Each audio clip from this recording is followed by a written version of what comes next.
My family wrote me off after my accident saying I was useless. I watched them argue over my inheritance. Then, with the strength I didn't know I had, I walked into the room. The sound of hushed voices drifted through my hospital room door, carrying fragments of a conversation that would forever change my life. Shall never work again. The inheritance, such a burden. The words sliced through my morphine-induced haze like shards of glass, each one cutting deeper than the last. My name is Madison, and 3 days ago, I was rushing to close a major business deal when a drunk driver ran a red light. Now I'm trapped in a hospital bed, my legs useless beneath crisp white sheets, listening to my family discuss my future as if I were already dead. Mom, we need to be practical about this. My sister Kaya's voice carried through the gap under the door. The medical bills alone will eat through her savings. Someone needs to take control of her assets before what? My brother Mateo's voice cut in. Before she wastes it all on experimental treatments? I agree. She needs someone to manage things while she recovers. The way he said recovers made my stomach turn. Just last week, we'd all been celebrating my promotion at Sunday dinner. Kaya had hugged me, telling me how proud she was. Mateo had joked about borrowing money from his rich big sister. Now here they were, circling like vultures. Keep your voices down, my mother Cameron hissed. She might hear you. She's heavily medicated, my father Xander replied. Besides, we need to be realistic. The doctor said she might never walk again. Someone needs to step up and handle things. I pressed my call button, unable to bear another second. The voices scattered like cockroaches in light. When they entered my room moments later, their faces wore masks of sympathy so convincing I almost doubted what I'd heard. Sweetheart, how are you feeling? Mom rushed to my bedside, smoothing my hair back with practiced tenderness. Thirsty? I managed, my throat raw from the breathing tube they'd removed yesterday. Here, let me help you. Kia stepped forward, holding a water cup with a straw. Her designer watch caught the fluorescent light, the same model I'd been planning to buy with my next bonus. The doctor says you're doing really well, Mateo added from the foot of my bed, his hands shoved deep in his pockets. Though it might be a while before you can go back to work. I took a long sip of water, using it to wash down the bile rising in my throat. How long? They exchanged glances, the kind of looks I'd seen them share across the dinner table when they were hiding something. Let's not worry about that now, Dad said, patting my hand. You focus on getting better. We'll handle everything else. A nurse entered, breaking the tension. Time for your pain medication, Miss Gomez. Actually, I said, surprising myself with how steady my voice was. I'd like to speak with my doctor first about my prognosis. Madison, you need to rest, Mom protested, but I could see the panic flickering behind her eyes. I need to know, I insisted. It's my life, isn't it? The silence that followed was deafening. My family shifted uncomfortably, unable to meet my gaze. Finally, Dad cleared his throat. Of course it is, sweetheart. We just want what's best for you. What's best for me, I repeated slowly, or what's best for you? The morphine was wearing off, and with it, the comfortable fog that had kept reality at bay. I could feel everything now. The pain in my legs, the betrayal in my heart, and something else. Something hot and fierce growing in my chest. I'd like to rest now, I announced, closing my eyes. Alone, please. They filed out, their footsteps fading down the hallway. When I opened my eyes again, I was alone with the steady beep of monitors, and the weight of understanding crushing my chest. My family, the people I trusted most in the world, saw me as nothing more than a burden, an obstacle between them and my money. The tears came then, hot and silent, rolling down my cheeks. But beneath the grief, something else was taking root. Determination. They thought I was finished, that I'd roll over and let them take control of my life. They had no idea what I was capable of. Through my window I could see the city skyline, the same view I'd admired from my office just days ago. Somewhere out there my life was waiting for me, and I was going to take it back one painful step at a time. I might be down, but I wasn't out, not by a long shot. And if my family wanted a fight, they were about to get one they'd never forget. Push harder, Selah commanded, her hands firmly supporting my back as I struggled with the resistance band. Your muscles remember. They just need to be reminded. 2 weeks had passed since I'd overheard my family's conversation, and I'd met my new physical therapist Selah 3 days ago. Unlike the rotating staff of hospital therapists, she didn't treat me like I was made of glass. I can't, I gasped, arms trembling. Can't? Selah's eyebrows shot up.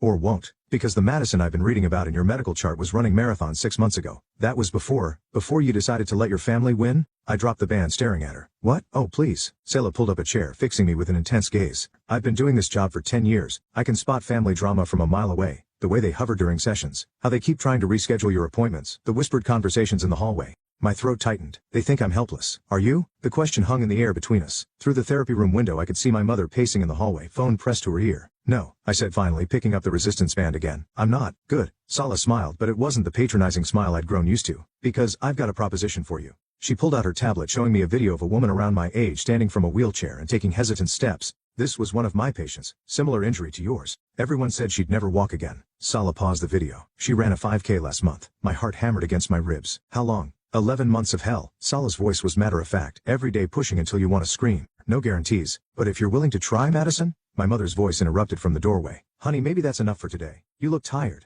Before I could respond, Selah stood up. Actually, Cameron, we're just getting started. Madison's showing great progress. But the doctor said she needs intensive therapy. Selah cut in smoothly, which is exactly what we're doing. Mom's face tightened. I just don't want her pushing too hard. Mom, I said, surprising myself with my firm tone. I need to do this, please. She hesitated, then nodded stiffly. I'll be right outside if you need me. As soon as she left, Selah turned back to me. So what's it going to be? Want to prove them wrong? Yes. The word came out like a prayer, but I don't want them to know, not yet. Your progress will be hard to hide, not if they're not looking for it. I thought about how they'd already written me off. They see what they want to see. Sala nodded slowly. All right then, let's make a deal. Give me 1 year. Follow my program exactly. No complaints, no excuses. And if I do, the next year you'll walk into whatever fancy family meeting they're planning, and show them exactly who they're dealing with. The image hit me like a bolt of lightning. Me, standing on my own 2 feet, watching their shocked faces. The thoughts and energy surging through my tired muscles. When do we start? We already have. Sala handed me the resistance band again. 20 more reps. And Madison, this stays between us. That evening as I lay in my hospital bed, my brother Mateo stopped by. He was carrying a stack of papers. Hey sis, he said, trying to sound casual. How are you feeling? Like I just had the hardest workout of my life. He laughed nervously. Listen, I brought some documents the lawyer drew up. Just some basic stuff to help us handle your affairs while you focus on recovery. I looked at the papers thinking about Sala's words. They see what they want to see. Can you leave them here? I kept my voice weak, defeated. I'm pretty tired. Sure. He placed them on my bedside table. No rush. We just want to help. After he left, I picked up my phone and texted my old friend Brian, who happened to be a lawyer himself. Need your help. Can you come by tomorrow? Don't tell my family. His response was immediate. On my way first thing. What's going on? I smiled, thinking of Sala's patient in the video. Planning a comeback. For the first time since the accident, I fell asleep with purpose burning in my chest. Let them think I was broken. Let them scheme and plan. In 1 year they'd learn what I was made of, and I would make damn sure they never forgot it. They want to do what? Brian's voice rose as he reviewed the documents Mateo had left. Shh! I glanced nervously at my hospital room door. Keep your voice down. Sorry, he whispered, leaning closer. But Madison, these papers, they're basically trying to take control of everything. Your condo, your investments, your trust fund. I wheeled my chair closer to the window, watching rain streak down the glass. I know. They think I'm too broken to manage my own affairs. This is insane. Brian shuffled through the papers. Have they even talked to you about any of this? They don't talk to me anymore. They talk about me, around me, over me, like I'm not even here. A knock at the door made us both jump. Kaya walked in, her designer heels clicking against the linoleum. Oh, she said, spotting Brian. I didn't know you had company. Brian's an old friend, I said carefully, just catching up. Kaya's smile didn't reach her eyes. That's nice. But Madison, you really should be resting. The doctor said stress isn't good for your recovery.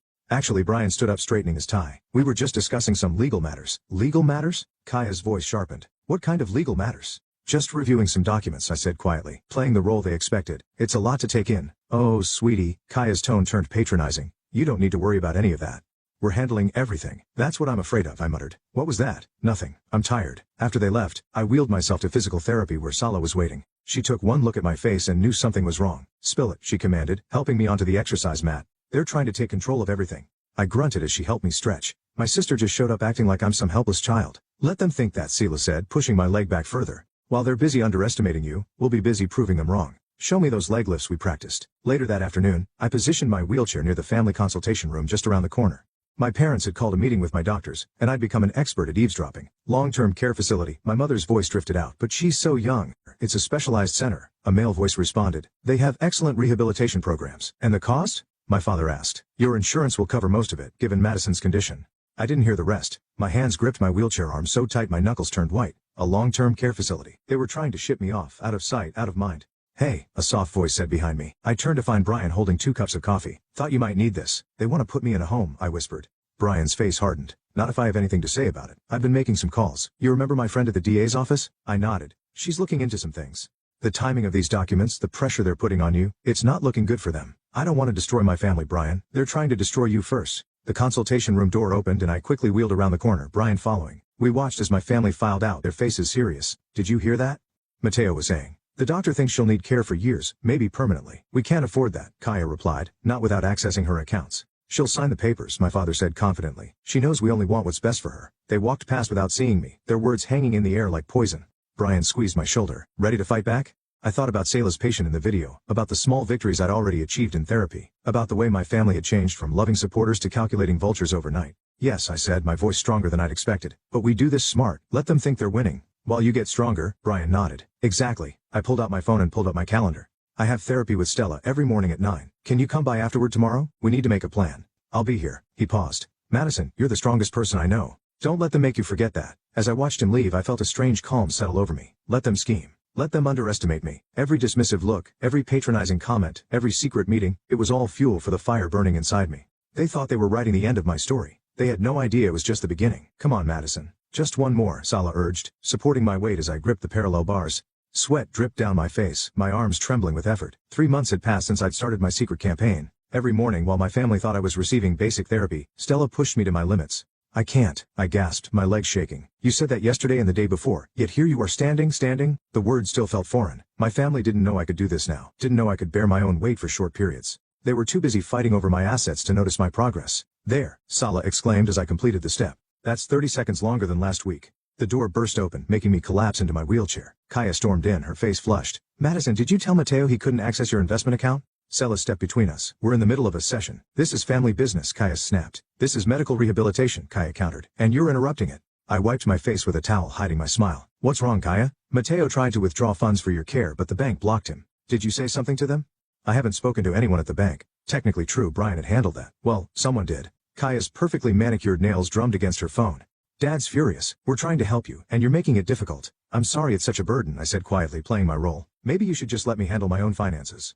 Handle your own, Kaya laughed sharply. Madison, you can barely take care of yourself. How are you going to manage your money? Miss Kaya, Sela's voice cut through the tension. I need to ask you to leave. Your sister's blood pressure is rising, and that could impact her recovery. After Kaya left, Sela helped me onto the exercise mat. Your sister's a piece of work. You should see her at Christmas, I muttered, then froze as a new voice spoke from the doorway. Mind if I join? Brian stood there holding a laptop. Perfect timing, I said. What did you find out? He sat down, opening his computer. Your brother tried to withdraw $50,000 this morning. When the bank blocked it, he threw a fit, claiming he had power of attorney. Which he doesn't, Stella added, helping me stretch. Exactly. But here's the interesting part. Brian turned the screen toward me. I did some digging. Your sister's business is failing. She's been taking out loans left and right. And your brother, he's got gambling debts, big ones. My stomach churned. So this isn't just about my medical care. They're desperate, Brian confirmed. But they made a mistake. The bank recorded Mateo's attempt to access your accounts. We can use that. Use it how? To prove they're acting in their own interests, not yours. But he hesitated. We need more evidence. Scylla, who had been quietly working on my legs, spoke up. Show them. I nodded and Scylla helped me to the parallel bars. Brian's eyes widened as I gripped them and slowly pulled myself up. Madison, you're standing. She's doing more than standing, Scylla said proudly. Show him the steps. Gritting my teeth, I took 3 shaky steps forward. Pain shot through my legs, but I kept going. When I finished, Brian was staring at me in amazement. How long have you been able to do this? 2 weeks, I panted, lowering myself back into the chair. But no one knows except you two. And that's how it needs to stay, Sala insisted. She's making incredible progress, but if her family finds out too soon, they'll try to stop it, Brian finished. Like they're trying to stop everything else. A commotion in the hallway caught our attention. Through the window we could see my parents arguing with Mateo. You shouldn't have tried to access the account, my father was saying. Now the bank's asking questions. We need that money, Mateo shot back. The care facility wants a deposit next week. Lower your voices, my mother hissed. Someone will hear. I watched them. These people who shared my blood but had somehow become strangers. Brian placed a hand on my shoulder. Ready to show them what you can do?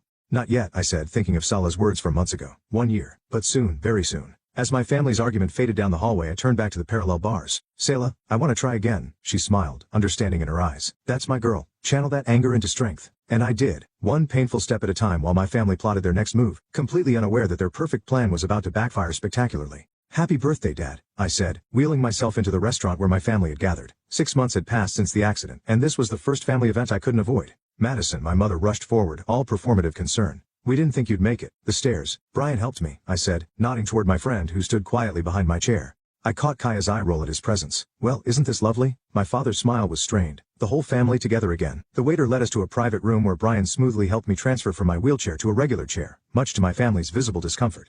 They weren't used to seeing me manage such transitions. So, Mateo cleared his throat. How's therapy going? Fine. I took a sip of water. Sala says I'm making progress. That therapist, my mother sighed. Don't you think she pushes you too hard? Before I could respond, Kaya jumped in. Speaking of pushing too hard, we need to discuss the care facility, Madison. They can't hold your spot forever. I'm not going to a facility, I said quietly. Don't be difficult, my father said, cutting into a steak. We found an excellent place, very exclusive. And expensive, I added. Is that why Mateo tried to access my account? The clatter of silverware stopping was almost comical. My brother's face went pale. That was a misunderstanding, my mother said quickly. We only want what's best for you. Like trying to seize control of my assets, the words slipped out before I could stop them. Or discussing my inheritance while I was still in intensive care. You heard that? Kaya's voice was sharp. I hear a lot of things. I met her gaze steadily. Like your conversation last week about liquidating my investment portfolio. My father set down his fork. Now listen here. No, you listen. Brian's voice cut through the tension. As Madison's legal representative, I should inform you that any attempts to access her accounts without authorization could result in criminal charges. Legal representative? My mother's voice rose. Since when? Since I hired him, I said. It's my right. You're not in any condition to make these decisions, Mateo exploded. Look at you. You can barely. Barely what? I challenged. Feed myself, dress myself, manage my own affairs? I'm disabled, not incompetent. A waiter appeared with more wine, forcing a momentary pause in the confrontation. My father waved him away impatiently. Madison, he said, his voice dangerously low. We are trying to protect you. Your condition is improving, I interrupted. But you wouldn't know that, would you? When was the last time any of you actually asked me how I was doing? Really asked. Silence fell over the table. Brian squeezed my hand under the tablecloth, offering silent support. I found the paperwork, I continued. The ones you were going to have me sign next week, giving you complete control over everything I own. How did you Kaya started? You left them in my hospital room. Did you think I wouldn't read them, or did you think I couldn't understand them? This is ridiculous. My father stood up. You're clearly not thinking clearly. We'll discuss this when you're more reasonable. Sit down, I said, my voice steady. I'm not finished. To my surprise, he sat. I know about the gambling debts, Mateo. And Kaya, I know your business is failing. Did you think I wouldn't find out why you're really so interested in my money? Their shocked faces told me everything. My mother reached for her wineglass with trembling hands. You don't understand, she whispered. We're family. We take care of each other. Family? I laughed bitterly. Family doesn't plot behind each other's backs. Family doesn't try to steal from each other. Family doesn't suddenly. A sharp pain shot through my leg, the kind Selah had warned me about. I shifted slightly using the technique she'd taught me and felt Brian tense beside me, ready to help if needed. This dinner is over, I announced, pushing back from the table. Happy birthday, Dad. Don't bother sending the facility any more deposits. I won't be going. As Brian helped me back into my wheelchair, I heard my father mutter, she can't even stand up. How does she expect to take care of herself? I smiled to myself, thinking of that morning's therapy session where I'd walked 10 steps unassisted. They had no idea what I was capable of, but they would. Soon. Outside the restaurant, Brian looked at me worriedly. You okay? Better than okay, I said, watching my family through the window, their heated discussion already in full swing. They think they've got me figured out. They think they know all my cards. But they don't? Not even close. I pulled out my phone to text Salah. Time to accelerate the plan. 8 months post-accident, Salah announced, recording my progress in her tablet. Show me what you've got. I gripped the parallel bars and pulled myself up. The movement was smoother now, more confident. My legs still trembled, but they held my weight. Ready? She asked. I nodded, releasing the bars. 10 seconds past 20:30? That's a new record, Salah grinned. Now walk to me. Step by step I made my way across the room. No bars, no support. Just my own 2 legs and months of brutal determination. Your family still has no idea, she asked as I reached her. They're too busy fighting over my money to notice. I lowered myself into a chair, catching my breath. Did you see the email they sent yesterday about the family meeting next week? They're calling it an intervention. Can you believe that? The door opened and Brian hurried in, clutching a manila envelope. You're not going to believe what I found. More dirt on my loving family? He spread several documents on the table. Your father's company is tanking. He's been hiding it from everyone, but they're on the verge of bankruptcy. That explains the desperate grab for my trust fund, I said, studying the papers. There's more. Brian pulled out his phone. Remember that care facility they were so insistent about?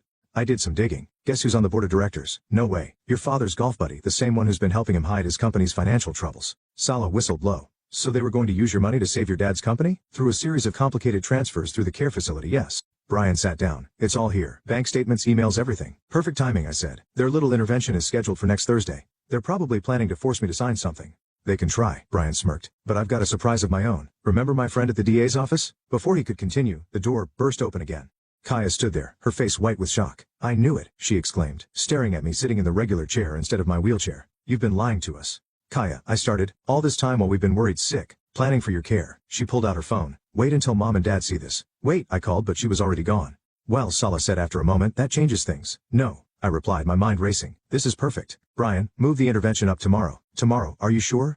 They want to play hardball? Let's play. I turned to Salah. Can you come? She nodded. Wouldn't miss it. My phone started buzzing with messages from my family. I ignored them all except one from my mother. Family meeting. Tomorrow, 2 p.m. your father's office. No excuses. I typed back a single word. Okay. That evening, Brian helped me gather everything we needed. Bank statements, legal documents, recordings of conversations, and one final piece of evidence that would change everything. Are you ready for this? He asked as we finished. I've been ready since the day I heard them plotting in my hospital room. The next morning, Salah put me through a gentle workout. Save your strength, she advised. You'll need it. At 1:55 p.m., I wheeled into my father's office building. My family was already there along with their lawyer. Their faces were a mix of anger and betrayal. Before you start, I said, wheeling to the head of the conference table, I have something to show you. We've seen enough, my father snapped. You've been deceiving us, making us worry. No, I cut him off. You've been deceiving everyone. I nodded to Brian, who started distributing folders. Take a look. Every attempt to access my accounts, every secret meeting about the care facility, every plan to use my money to save your failing company. The color drained from my father's face as he opened the folder. Kaya and Mateo exchanged panicked looks. You don't understand, my mother began. I understand perfectly. I pushed back my chair and slowly, deliberately stood up. Gasps filled the room. I understand that the moment I became inconvenient, I became nothing more than a path to my money. Madison, Mateo pleaded. We were trying to help. Help yourselves, I corrected. But here's what's going to happen now. I walked, to the window, enjoying their shocked expressions. Tomorrow the DA's office will receive copies of everything in those folders, unless what? My father demanded. I turned back to face them, standing tall despite the trembling in my legs. Unless you're ready to hear my terms. The silence in the room was deafening. Through the glass walls I could see office workers trying not to stare at the drama unfolding in the conference room. My family had no idea that this was just the beginning of what I had planned for them. Terms? My father's voice cracked. You're blackmailing your own family? Interesting choice of words, I said, steadying myself against the conference table. Considering you were planning to institutionalize me and steal my money, that's not what Kaya began. Show them. I nodded to Brian, who clicked a button on his laptop. My father's voice filled the room. Once she's in the facility, we'll have complete control. The trust fund should cover both her care and the company's debt. My mother's face crumpled as the recording continued, revealing their entire scheme. When it finished, the silence was devastating.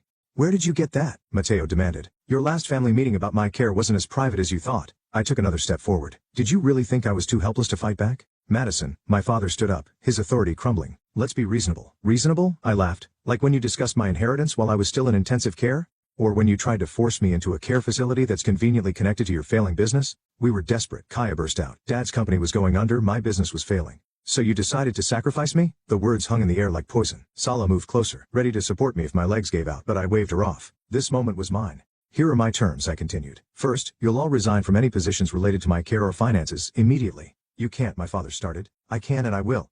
I pulled out a document Brian had prepared. Second, you'll sign this statement admitting to your attempted fraud. It stays with my lawyer unless you try something like this again. My mother began to cry softly. Mateo wouldn't meet my eyes. Finally I said, you're going to listen to what I have to say, all of you. I moved to the head of the table where my father usually sat.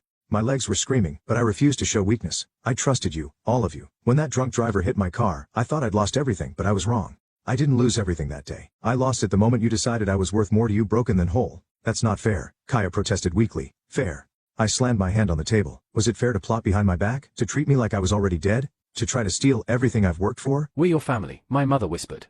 No. I shook my head. Family doesn't do this. Family supports each other. Family believes in each other. While you were planning to ship me off, Ciela was helping me stand again. While you were trying to access my accounts, Brian was protecting my rights. They became my family. My father's face had aged years and minutes. What do you want from us? I want you to know what you almost destroyed. I straightened up, ignoring the pain. I'm starting a foundation for people like me. People who need support, not betrayal. People who deserve a chance to fight back. With your money, Mateo said bitterly. My money. My choice. I pushed the statement toward them. Sign it. One by one, they did. My mother's hand shook so badly she could barely write her name.